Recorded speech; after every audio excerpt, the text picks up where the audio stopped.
Olá, tudo bem? Quais são as melhores perguntas que você tem feito sobre você, sobre as coisas à sua volta e sobre o mundo que você está inserido?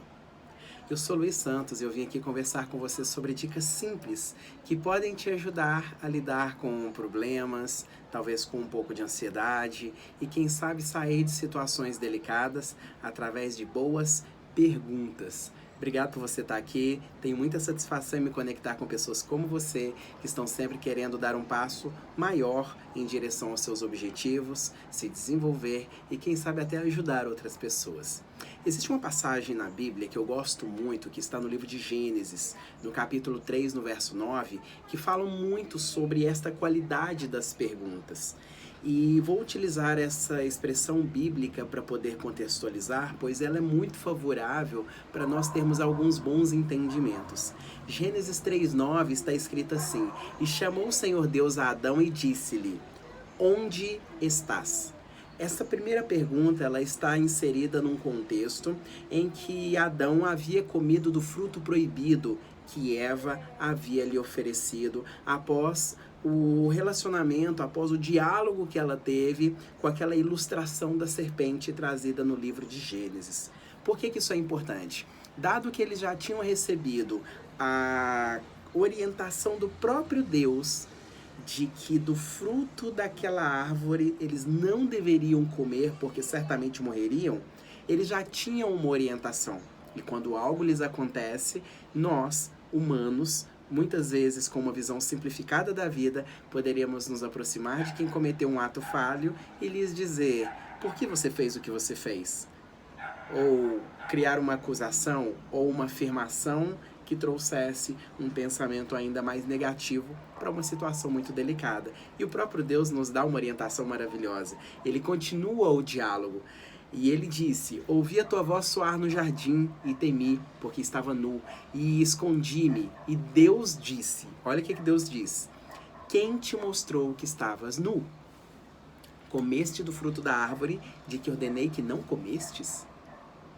São perguntas, primeiro uma pergunta aberta, quem te mostrou, e depois ele faz uma pergunta para ele poder ter uma afirmação, uma conclusão, para que houvesse uma tomada de decisão. Ele pergunta: comestes tu da árvore de que te ordenei que não comestes? A partir de uma resposta sim ou não, aquilo para Deus que é onisciente, onipresente e onipotente já era sabido. E Deus, ele na sua infinita bondade, ele nos permite que nós tenhamos livre-arbítrio, liberdade e liberalidade. Livre-arbítrio para você fazer o que você quiser. Liberdade para que você possa decidir como você quer fazer o que você quiser fazer. E liberalidade para que você tenha autonomia para fazer algumas coisas. Ou seja, Deus tinha uma resposta. Mas era importante que o homem tivesse consciência daquilo que ele responderia para o próprio Deus. Olha a sequência do texto, diz assim: então disse Adão: a mulher que me deste por companheira, ela me deu da árvore e comi. E disse Deus à mulher: por que fizeste isso? Na posição de Deus, se nós metaforicamente nos colocássemos como juiz para podermos avaliar essa situação, pode ser que o nosso olhar nesse diálogo ele fosse de absoluto julgo, pudesse ser de capacidade de aplicar adjetivos de valor, julgamentos, qualificar aquela situação. Deus, em sua infinita bondade, nos ensina que as perguntas são mais importantes que as respostas. E as perguntas podem até ser as respostas. Há alguns dias eu estava conversando com um pai de família que estava muito preocupado com a quantidade de tempo que, na visão dele, o filho dele mais velho estava desperdiçando na internet. Eu perguntei o que está acontecendo. Ele disse: meu filho fica o dia inteiro naquele celular, ele fica o dia inteiro com aquele aparelho na sua mão, ele quase não tem tempo para conversar com a gente. E diante do nosso relacionamento, da história de vida que nós temos, eu lhe fiz uma pergunta muito simples: como é que você sabe? Ele ficou reflexivo, olhou para o nada e depois ele voltou seus olhos para mim e disse: Luiz, ele fica o tempo todo no celular, é por isso que eu sei que ele fica o tempo todo no celular. Então, de um jeito sutil, com muito jeitinho, eu perguntei para ele assim, talvez fazendo uma pergunta mais complexa: como você sabe que ele está perdendo tempo e não ganhando tempo. Como você sabe? Foi quando ele me olhou nos olhos e disse: eu não estou te entendendo. Eu peguei e lhe expliquei: olha, você já me contou que seu filho faz faculdade, que o seu filho abriu um negócio na internet, e ele nasceu numa geração diferente da sua. Então a percepção de valores, os objetivos, aquilo que é relevante para ele, pode ser que seja diferente do que é relevante para você. Então, já que nós estamos falando de um contexto de pessoas que estão em lados diferentes da mesma história, a pergunta é: qual é a evidência que você tem de que seu filho está perdendo tempo e não ganhando tempo? Ele me olhou e profundamente me disse: eu não sei. Eu não sei se ele está perdendo tempo ou se ele está ganhando tempo. Eu apenas sei que ele passa bastante tempo no celular. Aí ele pegou e olhou mais uma vez para o longe, como quem buscasse uma resposta, e disse assim: para mim é mais fácil ficar preocupado com ele do que tentar entrar no mundo dele e compreender o que de fato é importante. É muito importante nós refletirmos que às vezes as nossas afirmações, as nossas certezas são apenas nossas afirmações e nossas certezas. Diante dos fatos, muitas vezes, nós não reagimos ao que o fato nos apresenta. Nós reagimos com base nas experiências de vida que nós temos. Aquilo que nós vemos, nós criamos na nossa mente, nós nos tornamos, nós fazemos e nós até temos. Por que isso acontece? Porque nós não vemos o mundo como o mundo é. Nós vemos o mundo como nós somos. Quando nós perguntamos, nós damos ao outro o direito de concluir aquilo que verdadeiramente faça mais sentido para a vida daquela pessoa. Voltaire dizia algo muito interessante: devemos julgar um homem muito mais pelas suas perguntas do que pelas suas respostas. Por que isso é importante? Porque a melhor resposta é uma pergunta. A pergunta é uma resposta. Não se pode ter a resposta correta fazendo a pergunta errada. Muitas vezes, quando você conversa com pessoas que estão passando por situações delicadas, elas querem te apresentar a justificativa que as leva a fazer o que elas fazem. Elas querem te dar um porquê. E nós, muitas vezes, nos conectando com essa pessoa, podemos vir a perguntar para ela: mas por que isso? Por que aquilo? E talvez, agora que nós estamos refletindo, possamos chegar à conclusão de que perguntar o porquê não resolve o problema.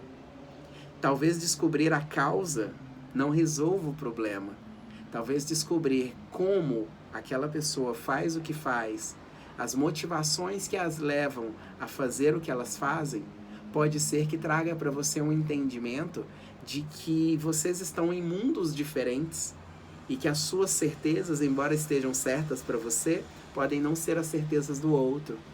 E nessa diferença de entendimento, quando vocês conseguem fazer boas perguntas, esses mundos tão separados, eles podem se encontrar. E quem sabe, vocês encontram respostas ainda melhores. Quando você pergunta por que isso, por que aquilo outro, isso talvez não te ajude. Talvez quando você pergunte: e como você faz o que você faz? Imagina uma criança tentando montar um quebra-cabeça. Ela tenta a primeira vez, não consegue, tenta a segunda vez, não consegue, tenta a terceira vez e talvez ela não consiga. Se você perguntar para ela por que ela não consegue, ela vai te apresentar uma justificativa.